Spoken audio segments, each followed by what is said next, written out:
Seja muito bem-vindo, muito bem-vinda a mais uma edição do Papo com Ela. Eu sou Michele Figueiredo e no programa de hoje a gente vai falar sobre a solitude, como a gente pode ficar bem com a gente mesma. Você também confere uma reportagem sobre os preparativos para o Enem e um projeto social que é realizado pelo SESI no bairro Pedra 90.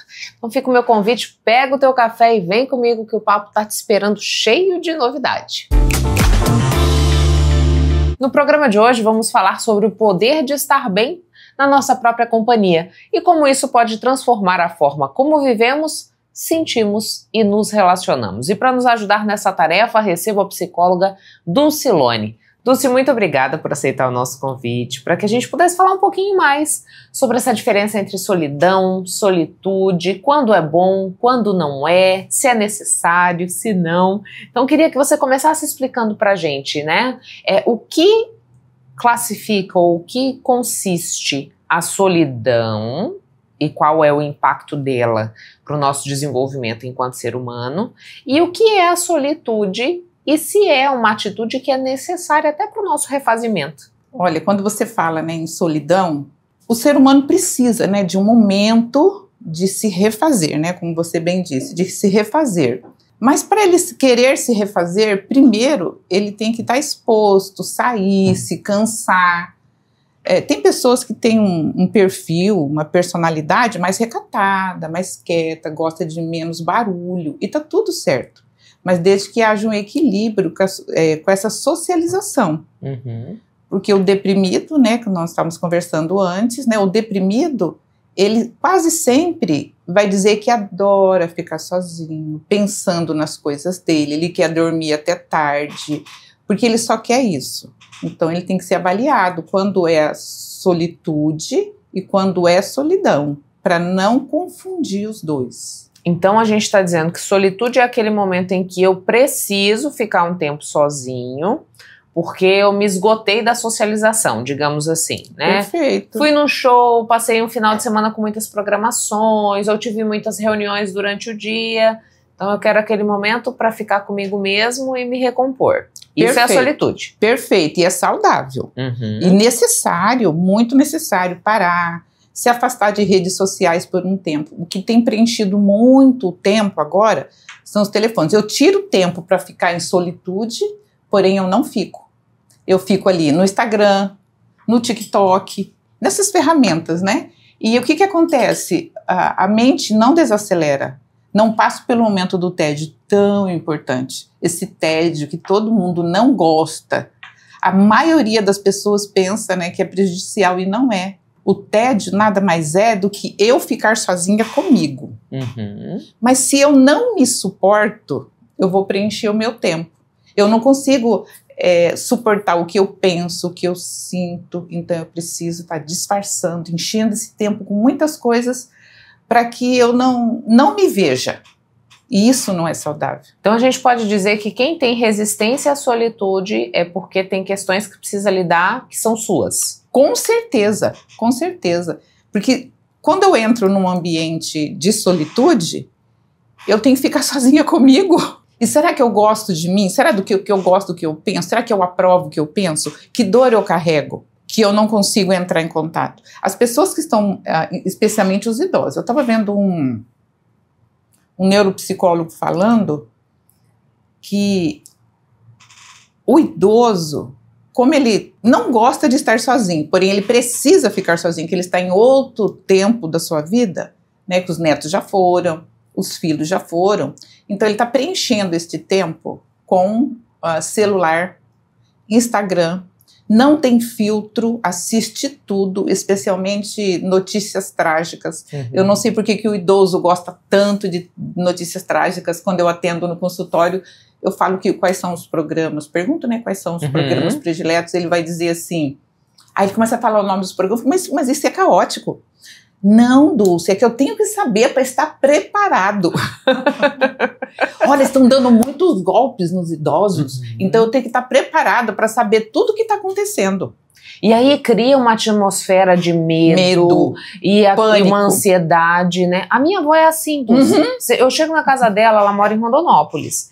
ela sabe todas as desgraças que aconteceram no dia. Exatamente. Aí eu falo assim, vó, vamos dar uma volta? Ela fala, não posso sair da minha casa, alguém vai roubar. Tem que ficar aqui. Eu falei, mas não é pior se a senhora estiver aqui, se alguém chegar? Olha que ambiente. Não é pior se a senhora estiver aqui e alguém chegar? Não, mas se eu estiver aqui, ninguém entra. É bem assim mesmo. Então, o idoso, ele não sabe ter um tempo de solitude também, ele está preenchendo. Porque o tédio é assustador para a maioria das pessoas. Para mim, eu, Dulce, tenho que fazer um momento de tédio com esse companheiro que quase ninguém gosta desse tédio, com intencionalidade. Eu, Dulce, tenho que desligar o celular, colocar longe de mim. Eu falo, agora eu vou passar por um tempo de tédio. Porque o meu cérebro se reorganiza, minhas emoções têm oportunidade de se reorganizar, eu posso olhar para dentro de mim, eu posso ver o que eu estou precisando trabalhar, o que eu preciso mudar. Aí nós voltamos àquele assunto, né?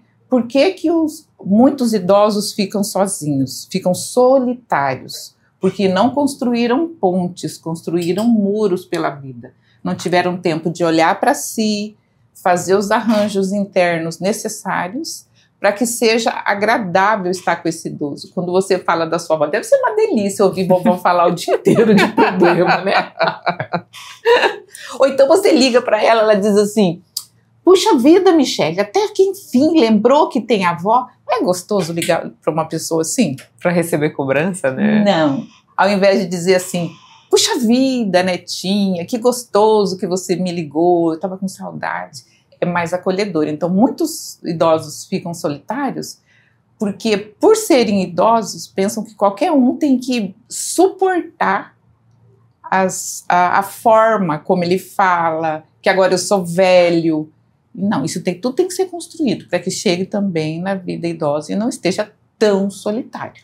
Eu estava conversando com o delegado Marcos Veloso, que é da Delegacia Especializada do Idoso, e ele falava assim, Dulce, Michele, o grande problema é que nós não aprendemos a envelhecer.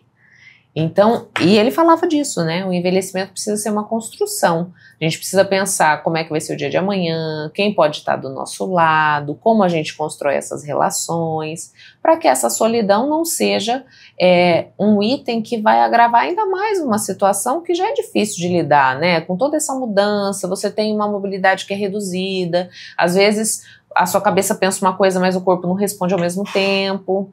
E aí, Dulce, quando a gente pensa nessa solidão que é imposta, que eu não estou falando só de idosos, né? Mas eu estou falando do ser humano como esse ser que é, na sua essência, sociável. Qual que é o prejuízo quando essa solidão se apresenta e ela é recorrente? Quando ela é recorrente, é bom, então, que seja observado o que é que está impedindo essa pessoa de socializar e prefere ficar retirada. Uhum. Pode ser qualquer coisa, pode ser fobia social, pode ser a depressão, quer dizer, nós podemos catalogar de várias formas, mas o mais importante é saber que tudo isso tem como mudar. Não, os pais não encararem isso, mas é porque ele é assim mesmo.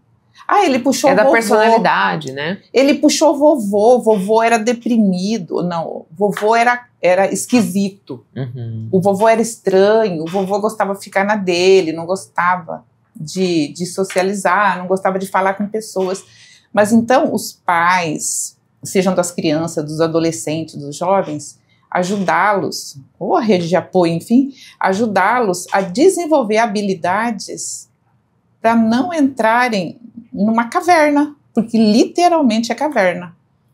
E o interessante, que eu sempre digo, né, quando as pessoas não gostam de socializar, que elas estão indo para a caverna. Uhum. E quais são os animais que moram dentro de uma caverna? Morcego, cobra. Animais da escuridão. Uhum. Né? Com essa analogia, quem está retirado do diálogo, quem está retirado da socialização, quem fica sempre retirado da família, ele também está em sofrimento. Ele não sai dali, das proximidades das pessoas, feliz para estar resguardado. Ele não está feliz. Não, eu fico super feliz de passar uma semana em casa. Ok, uma semana. E depois de uma semana, você sente vontade de sair? Não, então é momento de olhar. Até porque você tem um prejuízo das habilidades dessa pessoa se ela não socializa, né? Exatamente, ela tem prejuízo. Ela não se desenvolve no diálogo, ela não vai saber organizar ideias na hora de conversar, ela não vai ter tolerância de se relacionar com pessoas diferentes, com ideias diferentes. Ela não vai ter muitas habilidades mesmo. Vai ter vergonha, às vezes tem vergonha até de comer perto dos outros. Então tudo para ela é estranho. Às vezes eu atendo pessoas, atendi uma moça assim, uma advogada, super bem sucedida. Ela, quando chegava nas festas, ela não queria ir, porque ela sentia que estava chamando a atenção de todos. Sim, ela era muito bonita, só que entrava no patológico mesmo. Uhum. Ela era muito bonita, ela é muito bonita, ela fala muito bem, só que a sensação dela é que todos estavam olhando para ela. Aí nós fomos trabalhando para ela entender que alguns vão olhar e outros não. E o normal é isso. A questão não era os outros olharem para ela, era como ela se sentia sendo vista por todos, né? O que ela desaprovava nela mesma que os outros não poderiam ver. Um vestido curto, um vestido comprido, um cabelo que não está aprovado. O que Isso será? era uma questão dela com ela, né? Dela com ela. E é possível tratar. E é possível fazer um tratamento. Não precisa, a pessoa não está condenada a viver longe dos outros. Ela pode desenvolver essa habilidade. Os profissionais. Eu conheço pessoas, inclusive, que se forçaram a isso. Enfrentaram a sensação desagradável de se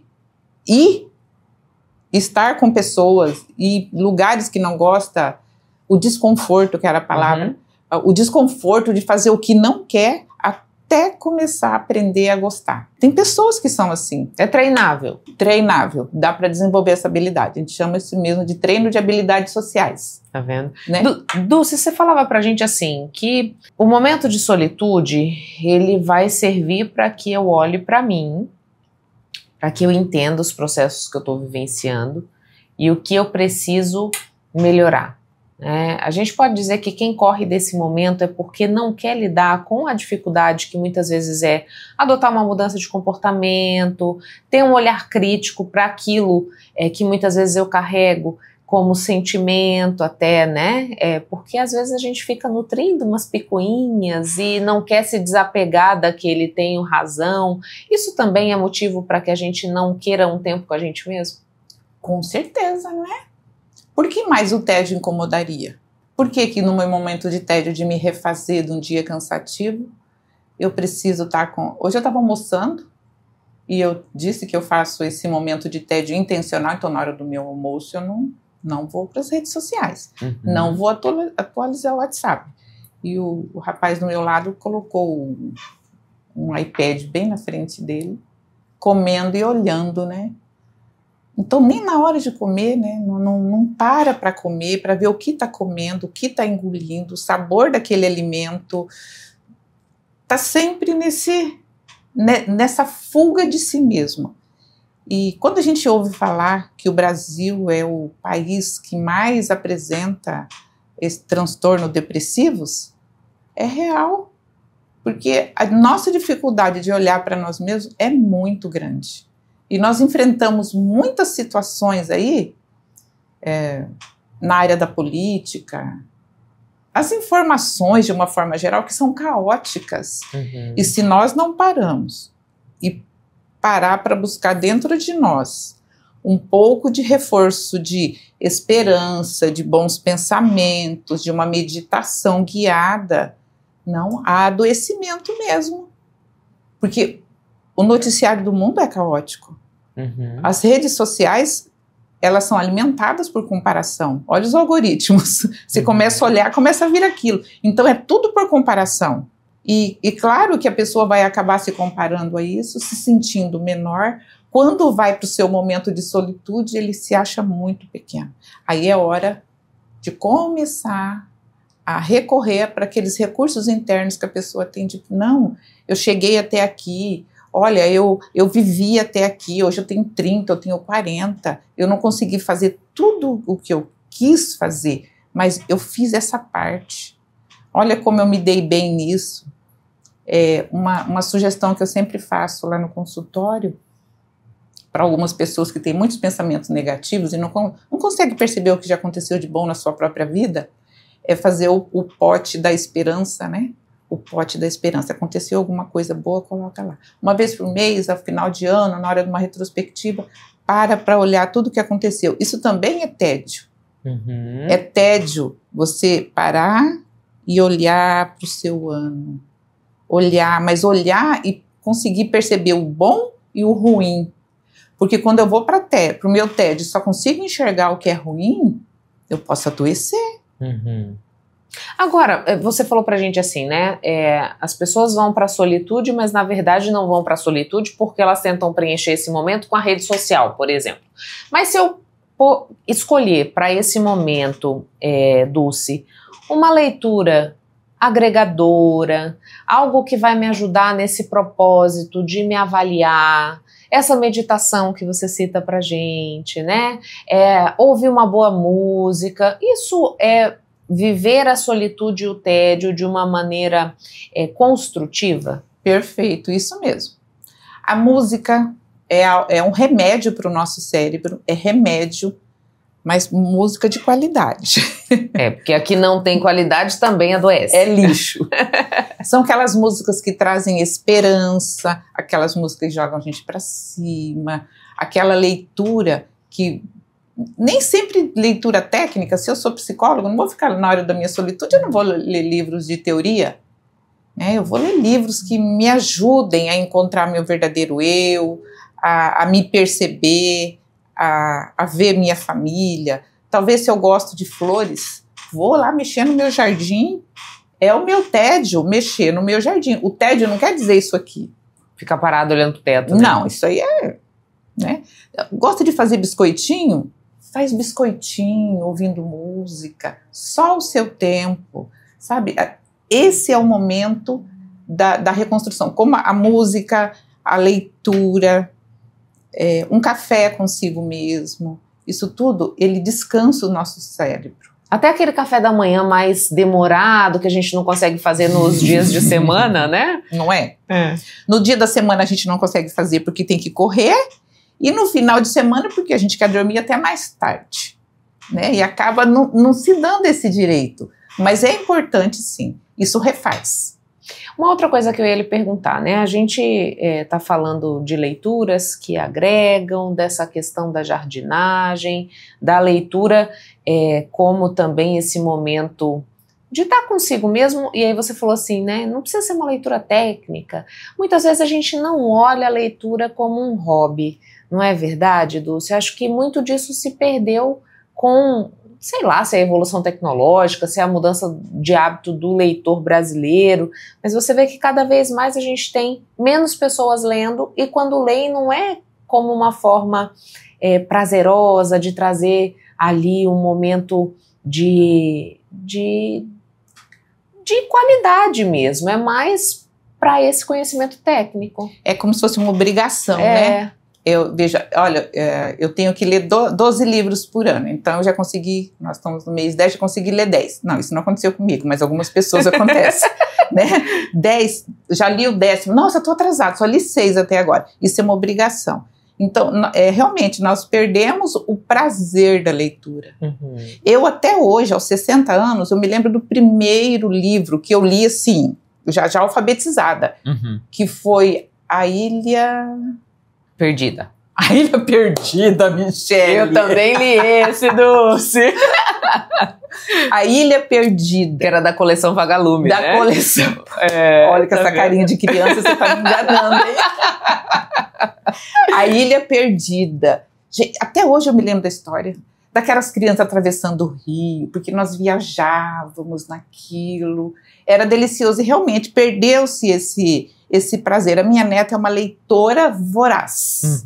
Ela fez poema, sabe? É uma graça. Então, na nossa família, nós incentivamos muito a leitura. Eu, ultimamente, ando querendo descansar. Parece que eu me cansei um pouco, mas eu tenho que resgatar esse prazer pela leitura. O que acontece? As redes sociais preenchem a nossa atenção. A nossa atenção era dividida. Existe a atenção difusa, atenção concentrada e atenção compartilhada. Eu acho que eu estou certa, salvo engano. E a nossa atenção é igual fome. Nós vamos comendo até que sacia. E aí não queremos mais nada. Chega uma hora que dá um esgotamento. Assim. Esgota e fica até nauseado se for tentar comer mais. A atenção é igual. A atenção nós vamos preenchendo. Chega um momento que não dá mais para prestar atenção, porque parece que saciou o apetite. E se nós gastamos essa atenção nas redes sociais, é claro que não vamos conseguir fazer uma leitura.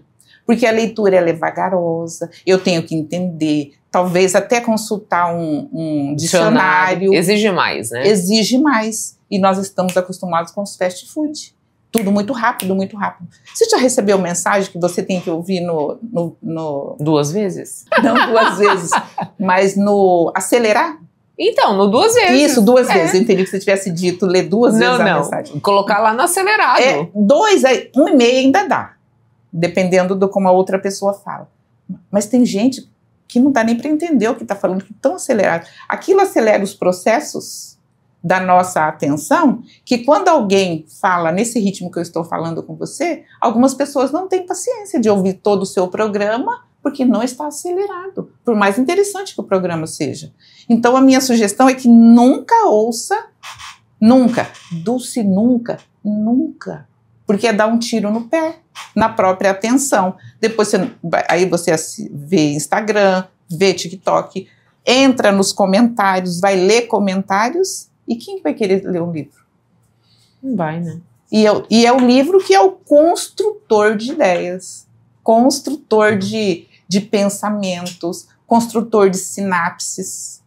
Os neurônios precisam dessas informações. E a tecnologia, ela é maravilhosa, mas se bem utilizada. Então, esse excesso de informação mata a nossa atenção. Dulce, para a gente fechar, então, queria só que você reforçasse, né? Por que a gente precisa dar valor e pensar nesses momentos de solitude e quando o alerta deve ser ligado, quando essa solitude, na verdade, se transforma num processo de solidão, né? Que eu vou me isolando, que eu vou querendo cada vez menos a companhia de outras pessoas ao meu redor. Quando esse alerta liga, é quando eu quero ficar muito tempo sozinha. Tristeza, mais de 3 dias de tristezas contínua, já tem que ligar um alerta. Mais de 3 dias da pessoa estar retirada, sabe? Não, já é muito tempo. A não ser que ela esteja numa gripe, numa virose, passou. Então, 3 dias é o máximo, né?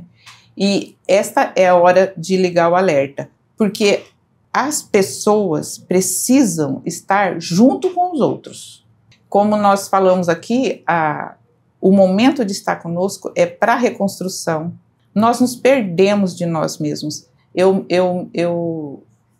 Outro dia eu estava lendo um livro, já faz algum tempo, e é um livro que falava sobre oração, né? Que antigamente faz muito tempo, né? Parece que eu sou de antigamente. Antigamente, orava-se mais. As pessoas rezavam mais, as pessoas ofereciam mais, porque elas tinham que depender de correio, depender de outros meios de comunicação. Então elas passavam mais tempo em meditação, porque oração é meditação, passavam mais tempo em meditação, ouvindo o próprio coração, aquele seu momento com Deus, aquele momento com a divindade, é um jeito de passar um tempo de solitude. Mas que agora as pessoas já nem oram e nem rezam e não valorizam mais esse tempo sozinhos, porque tem o celular. Está preocupado com alguém, já liga. Está preocupado com alguém, faz ligação de vídeo. Me mostra onde você está. Faz uma ligação de vídeo. Então, esses momentos de meditação, que pode ser oração, pode ser uma jardinagem, pode ser uma receita na cozinha. A leitura de um bom livro. A leitura de um bom livro. Ou de um gibi, né? Quem de nós não gosta de ver na televisão, às vezes, um desenho animado? Ai, aquilo é bom, né? Vai para a caixinha do nada, né? Só para refrescar a mente. Então, esse momento de solitude, ele é bom e necessário, não é um luxo. Não é algo impossível. E com certeza, no começo, vai haver muita oposição da sua parte, porque você vai olhar para coisas que você não queria olhar, pode te trazer sofrimento. Então, a falta de querer ficar em solitude pode ser uma fuga de dores que tem que ser tratada. Dulce, muito obrigada pelas informações. Obrigada a você. Intervalo, a gente volta já.